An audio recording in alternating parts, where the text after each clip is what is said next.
Hey everyone, welcome back to my channel. बहुत time बाद आप लोगों से फ़ेस टू फेस बात हो रही है। आई थिंक बहुत ज़्यादा टाइम बाद ना, बाद में पता चलता है ना कि आवाज़ सही से नहीं आ रही है। ओके, तो जो आज की वीडियो है वो फ़ेस टू फेस होने वाली है। मुझे थोड़ी आपसे बातें करनी है और आपको इन्फो देनी है, ठीक है। तो जैसा कि आपने थंबनेल में पढ़ लिया होगा, 25 अप्रैल से केदारनाथ यात्रा के कपाट खुलने वाले हैं। ओके, तो हर साल की तरह इस साल की यात्रा भी बहुत अच्छी होने वाली है। इवन बहुत लोग वेट कर रहे हैं और मैंने कल ही की एक वीडियो देखी रिसेंट की कि बहुत ज़्यादा बर्फ़ है और रास्ता बना रहे हैं लोग वहाँ पर। तो अब मैं सीधे आपको बताती हूँ केदारनाथ यात्रा 2023। और जैसा कि आपको थंबनेल से ही पता चल चुका होगा कि क्या टॉपिक रहने वाला है, तो टॉपिक ये रहने वाला है कि जब आप केदारनाथ यात्रा करते हैं तो जो मेन चीज़ है वो है पैकिंग आपको क्या करनी है और क्या चीज़ स्किप करनी है, वो बहुत ज़रूरी है। जो चीज़ आपको स्किप करनी है मैं आपको बस वही बताने वाली हूँ, क्योंकि मैं अपने एक्सपीरियंस से बताऊँगी। जैसे था लास्ट जब हम अगस्त में हमने केदारनाथ की यात्रा की थी, तो हमें भी कुछ पता नहीं था। तो मैंने भी पहले की यूट्यूब की वीडियो देखी लोगों की और मुझे उससे पता चला कि अच्छा ये तभी भी कोई चीज़ ऐसी रह गई थी जो मुझे लगा कि हमारे पास होनी चाहिए थी। तो वही चीज़ मैं आपसे शेयर करने वाली हूँ, ठीक है। तो मैं पहले आपको क्लियर कर दूँ कि जैसे केदारनाथ की यात्रा स्टार्ट हो रही है तो हर चीज़ आपको हाई प्राइस में मिलने वाली है। चाहे वो होटल्स हों, वो ट्रैवलिंग के चार्जेस हों, वो मील्स हो, वो कुछ भी हो, आपको चार्जेस डबल लगेंगे, डबल या ट्रिपल लगेंगे, क्योंकि स्टार्टिंग की यात्रा में यही होता है, ठीक है। जब यात्रा को 2 महीने कंप्लीट हो जाएंगे उसके बाद क्या होगा, चार्जेस डाउन हो जाते हैं, मीन्स ऑफ सीज़न में चल जाता है वो। तो मैं यहाँ पर आपको 2 सीज़न वाइज बताने वाली हूँ। एक सीज़न वो जो अभी स्टार्टिंग में आएगा और दूसरा सीज़न वो जो अगस्त के टाइम पे आएगा, जिस टाइम पे मैं गई थी, ठीक है। दोनों सीज़न में ये चीज़ कॉमन है कि जब आप, और हाँ सॉरी, अगर आपने मेरी वीडियो नहीं देख रखी है तो आप मेरी वीडियो देख सकते हैं। वो वीडियो जो है वो वीडियो मैं आपको GMVN, क्योंकि मैं हर जहाँ मैंने स्टे किया है वो GMVN के कॉटेज में कर रखा है, चाहे वो रुद्रप्रयाग हो, वो गौरीकुंड हो, वो नंदी कॉम्प्लेक्स हो केदारनाथ का, ठीक है। सेकंड चीज़, सोनप्रयाग से गौरीकुंड आप कैसे जा सकते हैं, वहाँ जो टक्सल सेवा चलती है उनके प्राइसेस क्या हैं, ये सब। और केदारनाथ यात्रा का ट्रैक, जो ट्रैक आपको बताया जाता है, बोर्ड में लिखा जाता है 18 किलोमीटर, वो 18 किलोमीटर का नहीं है, वो 22 किलोमीटर का ट्रैक है। 18 किलोमीटर इसलिए लिखा जाता है कि लोगों का मोरल डाउन ना हो जाए कि यार 22 किलोमीटर है, ये तो बहुत ज़्यादा हो गया, इसलिए, ठीक है। नेक्स्ट चीज़, केदारनाथ की संध्या आरती है, उसको आप प्लीज़ स्किप मत कीजिएगा। मेरे वीडियो में चेक कर सकते हैं, मैंने आई थिंक उसका टाइम भी दे रखा है। केदारनाथ के मॉर्निंग के दर्शन, और एक शॉर्टकट रूट है, वो शॉर्टकट रूट मैं उन्हीं को रिकमेंड करना चाहूँगी जो अपनी रिस्पॉन्सिबिलिटी से उस रूट पे जाना चाहेंगे, अदरवाइज़ आप बन जाएगा, लेकिन वो बहुत शॉर्ट है, ठीक है। और वो चीज़ें आपको लेके जानी है, वो नंबर 1 बहुत इंपॉर्टेंट चीज़, आपके पास 2 बैग होने चाहिए, ठीक है। 2 बैग इसलिए क्योंकि जो पहला बैग होगा उसमें नॉर्मल आपके कपड़े होंगे, आपकी सारी चीज़ें होंगी, जो भी आप ट्रैवल कर रहे हो, क्योंकि ट्रैवल करने के टाइम पे हमें बहुत सारी चीज़ें चाहिए होती हैं, तो उसमें नॉर्मल वो सामान रहेगा, ठीक है। जो दूसरा मैं मिनी बैग बोल रही हूँ, वो मैं इसलिए बोल रही हूँ क्योंकि जब आप गौरीकुंड से केदारनाथ को ट्रैक करते हैं जो 22 किलोमीटर का है, तो 22 किलोमीटर बहुत होते हैं, बहुत ज़्यादा। उस पर आप एक हैवी लगेज लेके नहीं जा सकते, नॉर्मल सी बात है। इसलिए जो मिनी बैग होगा उसमें आप क्या करेंगे, जो आपको एक जैकेट चाहिए, जैकेट ऐसी कि विंटर्स में वो आपको पूरा कवर कर सके, तो उस बैग में वो आपका जैकेट आ जाए, और भी आपका जो ज़रूरी चीज़ है वो आ जाए। और जो आपका मेन लगेज होगा वो आप गौरीकुंड में ही छोड़ सकते हैं, जहाँ आप स्टे कर रहे हैं वहाँ के होटल्स में आप रखवा सकते हैं। अगर वो नहीं रखते हैं, बेसिकली वो रख ही लेते हैं। अगर मान लीजिए कि अगर ऐसा नहीं करते हैं तो वहाँ पर और सारी भी शॉप्स होती हैं जिनमें आप कुछ चार्ज देखिए, जैसे 100 to 150, आई थिंक स्टार्टिंग के प्राइस यही होंगे।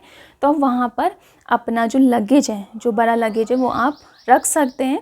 और केदारनाथ यात्रा जब कंप्लीट करके आएँ गौरीकुंड, तो आप गौरीकुंड से वो लगेज वापस ले जाएं, ठीक है, ये। और जो मैं बात कर रही हूँ मिनी बैग आपको अपने साथ ले जाना है और उसी बैग के साथ आपको ट्रैक करना है केदारनाथ का, और उसी बैग के साथ आपको वापस आ जाना है। क्योंकि ट्रैक करते समय जो वो ट्रैक है वो नॉर्मल ट्रैक नहीं है, ठीक है, मैं आपको बता दूँ। धीरे धीरे करके वो हाइट पे जाने लग जाता है ट्रैक। तो अगर आप एक बहुत हैवी लगेज लेके चल रहे हैं तो मतलब कंफर्टेबल आप ट्रैक नहीं कर सकते और आपको दिक्कत होगी, जैसे मुझे दिक्कत हुई। सेकंड चीज़, आपके पास जैसे स्टार्टिंग का टाइम है, बहुत ठंडी होने वाली है बहुत ज़्यादा, तो उसके लिए आपको क्या करना है, अंदर से आपको एक बॉडी वार्मर चाहिए ही चाहिए, वो अपने पास आप रखे रहिएगा, क्योंकि आप ये चाहते हैं कि ज़्यादा हैवी ना हो। तो एक बॉडी वार्मर बिल्कुल बेस्ट ऑप्शन है आपकी ट्रैकिंग के लिए। तो एक बॉडी वार्मर हो गया, और उसके बाद एक आपके पास एक ऐसी जैकेट हो गई ठंडे से बचाए। तो वैसे एक जैकेट जैसे सबके पास होती है कोई एक नॉर्मल जैकेट, लेकिन वो ठंड से आपको बचाए, तो वैसी जैकेट आप अपने पास रख सकते हैं, कैरी कर सकते हैं। और नेक्स्ट चीज़, आपको एक ऐसी चीज़ चाहिए, क्योंकि वहाँ का जो वेदर होगा ना, वहाँ का जो टेम्परेचर होगा, वो नॉर्मल सी बात है। टेम्परेचर की मैं बात करूँ तो जब मैं अगस्त में यात्रा करने गई थी तो रात में टेम्परेचर माइनस पे पहुँच चुका था। आप ही ला लीजिए अगस्त के टाइम पे, तो मई जून के टाइम पे वो टेम्परेचर क्या होने वाला है रात में, तो आप सोच ही सकते हैं। इसलिए बहुत ज़रूरी है आपको एक ऐसी चीज़ रखना जिससे आपका नेक पूरी तरीके से बंद हो। वुलन का कुछ आता है जिससे आपका नेक बंद हो जाए, ठीक है। आपको वो एक कैप रखनी है, बहुत ज़्यादा ज़रूरी है। सॉक्स आप रखेंगे तो 2 से 3 पेयर आप सॉक्स के रखिएगा, ज़रूरी है वो, ठीक है। और ग्लव्स, ये चीज़ें, और मफलर, मतलब जो मेन चीज़ें हैं वो आप रखिएगा जो आपको ठंड से बचाएं। वो आपको पता होगा कि कौन सी चीज़ आपको ठंड से बचाएगी, ठीक है। तीसरी चीज़, आपको एक बॉटल रखनी है। बॉटल ऐसी रखनी है जिसमें पानी गर्म रहे, ठीक है। मैं आपको बता दूं कि वहाँ पर रास्ते रास्ते में आपको झरने मिलने वाले हैं, तो आप वहाँ से अपनी बोतल फिल कर सकते हैं, ठीक है। तो ऐसा नहीं है कि आपको वाटर नहीं मिलने वाला है, तो आप ये रख सकते हैं। Last but not the least, जो इम्पोर्टेंट चीज़ है वो आपके कंफर्टेबल शूज़, बहुत ज़्यादा ज़रूरी है ट्रैकिंग के टाइम पे कंफर्टेबल शूज़ होना। वो इसलिए क्योंकि अगर आप किसी ट्रैक पे जा रहे हैं तो आपको एक कंफर्ट जोन में रहना बहुत ज़्यादा ज़रूरी है, ठीक है।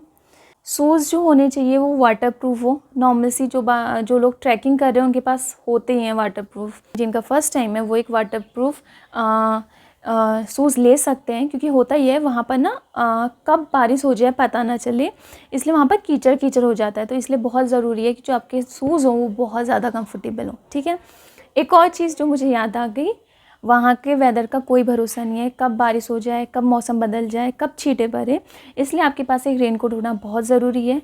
ज़रूरी नहीं है आप वाला रेनकोट ले जाएं, वहाँ पर पोंछा, आई थिंक पोंछा ही है, तो पोंछा जो रेनकोट है वो आप कैरी कर सकते हैं। हल्द्वानी में वो मैंने आई थिंक 120 में परचेज़ किया था।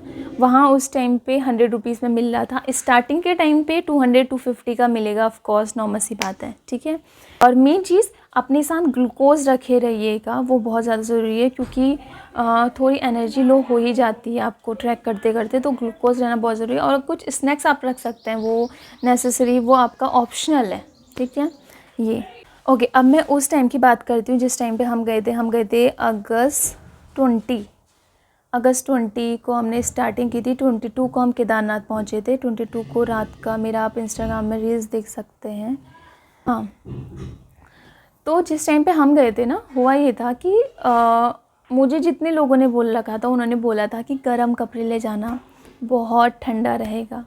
पापा ने बोला था कि बेटा समर के कपड़े कुछ मत रखो, जितने रखने आप विंटर के कपड़े रखिए, ठीक है। और आपको पता है क्या, यहाँ से जब हम रुद्रप्रयाग पहुँचे, वहाँ इतनी गर्मी, मतलब मेरे पास समर्स का कुछ था ही नहीं, मेरे पास सब विंटर्स के थे। मेरा नाइट सूट, मेरे जैकेट्स, मतलब मैं एक सिंगल टी शर्ट नहीं ले गई थी, कि मुझे लगा ही नहीं कि, मतलब मैं बहुत कम अपना लगेज रखती हूँ कहीं भी मैं जाती हूँ, क्योंकि मुझे नहीं पसंद कि हैवी लगेज के साथ आप ट्रैक करो। जो चीज़ इंपॉर्टेंट है, नेसेसरी है, आप वही रखिए, अदरवाइज़ आप और कुछ चीज़ मत रखिए। ऐसा नहीं कि मैं ये भी पहन लूँगा, मैं ये भी पहन लूँगी, ऐसा वाली चीज़ नहीं होनी चाहिए। क्योंकि नॉर्मल आप दर्शन करने के लिए जा रहे हैं, आप ट्रैक पे जा रहे हैं, तो आपका पूरा ध्यान उस ट्रैक पे होना चाहिए, ठीक है। तो अगस्त के टाइम पे क्या हुआ, जब मैंने ट्रैकिंग स्टार्ट की तो मेरा नाइट सूट जो आपने देखा ही होगा, मैं फ़ोटो में दिखाती हूँ, तो मैंने ये पहना था, और एक अपर आई थिंक कमर में बांध ली थी, और नीचे से बहुत कंफर्ट मैंने लेगिंग पहनी थी, जो बहुत ज़्यादा कंफर्ट मुझे लगता है, मैं कंफर्ट उसी में रहती हूँ। तो हुआ क्या, जैसे मैंने ट्रैक करना स्टार्ट किया, लगेज तो हमने GM में ही रख दिया था गौरीकुंड के, तो उन्होंने हमसे कोई चार्ज नहीं किया अगस्त के टाइम पे। उसके बाद जब मैंने स्टार्टिंग किया ना, तो एक बॉटल भी थी, तो मैं रास्ते में पानी फिल करते रह रही थी उस बोतल में। मुझे पानी की बहुत ज़्यादा ज़रूरत होती है, मुझे पानी का एडिक्शन है बहुत ही बुरा वाला। तो जब मैंने आई थिंक 1 से 2 किलोमीटर मैंने कंप्लीट कर लिए थे अपने ट्रैक, तो मुझे बहुत गर्मी लगने लगी, बहुत ज़्यादा गर्मी लगने लगी। तो मैंने इसी में अपना क्या कहते हैं ट्रैक पूरा किया। लेकिन अगस्त के टाइम पे अगर आप ट्रैक कर रहे हैं तो नॉर्मल टी शर्ट, जो नॉर्मल सी टी शर्ट होती है ना, हल्की सी, जो मेरा मिनी बैग था उसमें सिर्फ एक चीज़ थी, मेरी अपर, एक और जैगिन और एक कैप, बस। और हाँ, मेरा ये वीडियो का सेटअप, बस यही चीज़ था। यही चीज़ थी जो हैवी लग रही थी और मुझे कुछ हैवी नहीं लगा, क्योंकि उसमें ट्राइपॉड थे, कैम था, गोप्रो था, बहुत सारी चीज़ें थी, तो बस मुझे वही चीज़ हैवी लगी। ठीक है, नेक्स्ट चीज़ जो आपको लेनी है, वहाँ से आपको मैं भूल गई, वो आपको एक डंडी मिलेगी वहाँ से, उससे आपको हेल्प मिलेगा ट्रैक को कंप्लीट करने में, तो आप वो ज़रूर खरीद लीजिएगा। आई थिंक उस टाइम पे जो प्राइसेस थे वो 100 होगा, तो 100 उसके चार्जेस थे, तो आप वो, उससे आपको बहुत हेल्प मिलेगी ट्रैक करने में। ठीक है, रेनकोट पोंछा जो लिया था मैंने हल्द्वानी से 120 का लिया था, वहाँ पर 100 का मिला, क्योंकि वो ऑफ सीज़न था इसलिए 100 का मिल चुका था। ठीक है, तो आप एक रेनकोट ज़रूर रखिएगा। नेक्स्ट चीज़, पानी मैंने आपको बता दिया। कंफर्ट शूज़, वहाँ पर भी कंफर्ट शूज़, चाहे आप कोई सी भी सीज़न में जा रहे हो, कंफर्ट शूज़, क्योंकि वहाँ पर बीच बीच में झरने बहते रहते हैं, पानी आता रहता है, तो कंफर्ट शूज़ होना बहुत ज़्यादा ज़रूरी है। और जब आप केदारनाथ पहुँच जाते हैं तो आपको अगस्त के बाद के टाइम पे आपको बस रात को ठंडा लगेगा, वो भी नॉर्मल ठंड लगेगा। मॉर्निंग में बहुत ज़्यादा धूप हो जाती है, तो कैप मैंने पहन रखी है जैसा कि आप फ़ोटो में देख रहे हैं, लेकिन उसकी कोई ज़रूरत नहीं पड़ी। स्टार्टिंग में जैसे मॉर्निंग के आई थिंक मैं 6 बजे उठ चुकी थी, क्योंकि मुझे व्लॉग बनाना था नंदी कॉम्प्लेक्स का। सामने से हिमालय दिखाई दे रहा था, बहुत ज़्यादा खूबसूरत था, मैं स्किप नहीं करना चाहती थी, तो मुझे 1 घंटे उस कैप की ज़रूरत रही, लेकिन उसके बाद वो कैप को भी मैंने स्किप कर दिया। तो मतलब ओवरऑल आपको हाँ ग्लूकोज़ रखना है, क्योंकि रास्ते में एक प्रॉब्लम आई कि एक आंटी को थोड़ी दिक्कत होने लगी, तो कोई भैया लोग थे, तो उन्होंने उनको आई थिंक ग्लूकोज़ था या कपूर था, मुझे एग्जैक्टली पता नहीं है कि वो चीज़ क्या थी, लेकिन जो भी था बहुत अच्छा था। और मैं सीरियसली बोलूँ, जो भी वहाँ जा रहे थे बहुत सपोर्टिव थे, हम उनको जानते नहीं थे, अननोन थे, लेकिन बहुत ज़्यादा सपोर्टिव थे। मेरा इतना छोटा सा पिट्ठू बैग था वो भी मेरे से कैरी नहीं हुआ, तो भैया लोग कह रहे थे कि हम ले जाएं ऐसे करके। मैंने कहा नहीं भैया, मैं कर लूँगी, मैनेज कर लूँगी। और मैं आपको बता दूँ कि मैंने ट्रैक 7 घंटे में कंप्लीट कर रखा है, क्योंकि मुझे सीरियसली इतनी आदत नहीं है ना, मेरी आदत वही है नैना पिक तक जाने, सॉरी चाइना। मैंने वो ट्रैक 7 घंटे में कंप्लीट किया सीरियसली, क्योंकि मेरी आदत नहीं है। और जबकि जो मेरे साथ के फ्रेंड्स थे उनके पहाड़ की चढ़ने की आदत है, वो कहाँ पहुँच जा रहे थे और मैं कहाँ रह जा रही थी, ऐसा वाला सीन हो रहा था। तो जो भी है, मुझे बहुत मज़ा आया और मेरा बहुत ज़्यादा मन था कि मैं और जाऊँ, बार बार जाऊँ, लेकिन अब मैं कुछ टाइम बाद जाऊँगी, इन फ्यूचर मैं ज़रूर जाना चाहूँगी। आप लोग जाइए और प्लीज़ रात की संध्या की 7 बजे से आरती होती है, उसको आप स्किप मत कीजिएगा, आपको बहुत अच्छी लगने वाली है वो आरती। और इसके बाद की जो मैं वीडियो बनाऊंगी उसमें मैं आपको पूरी डिटेल में आपको बताऊंगी कि आपको कैसे यात्रा करनी है, क्या चार्जेस लगने वाला है, कितने चार्जेस में आप वहाँ पहुँच सकते हैं, ये आपके लिए सरप्राइज़ है। ठीक है, क्योंकि मैं बिल्कुल पॉइंट टू पॉइंट आपको रेट बताने वाली हूँ। ठीक है, तो ये चीज़। और अगर आपके कोई से भी क्वेश्चन हो वो आप मेरे से कमेंट बॉक्स में क्वेश्चन कीजिए, आप मुझे भी बताइए, जो चीज़ मुझे जाननी चाहिए आप मुझे भी बता सकते हैं। और आपके कोई भी क्वेश्चन है वो आप वो कमेंट बॉक्स में कमेंट कीजिए। और प्लीज़ केदारनाथ के दर्शन कीजिए, हमारे लिए भी विशेष माँ के लाइए, अपने लिए भी लाइए। तो आपको बहुत पसंद आने वाला है, बहुत ज़्यादा। और मैं बहुत ज़्यादा एक्साइटेड हूँ वीडियोस देखने के लिए लोगों की, और रील्स देखने के लिए जैसे का पार्ट खुलेंगे, क्योंकि अभी तो मैंने वाली रील्स देखी कि वो बर्फ़ को हटा रहे हैं, तो मुझे बहुत अच्छा लगा वो देखकर, तो मैं बहुत ज़्यादा एक्साइटेड हूँ। तो बस वीडियो इतने ही। वीडियो आपको पसंद आई हो तो आप शेयर कीजिएगा जो ट्रैवल करने वाले हैं, तो आप इंजॉय कीजिए, अपनी यात्रा सेफ़ तरीके से कीजिए।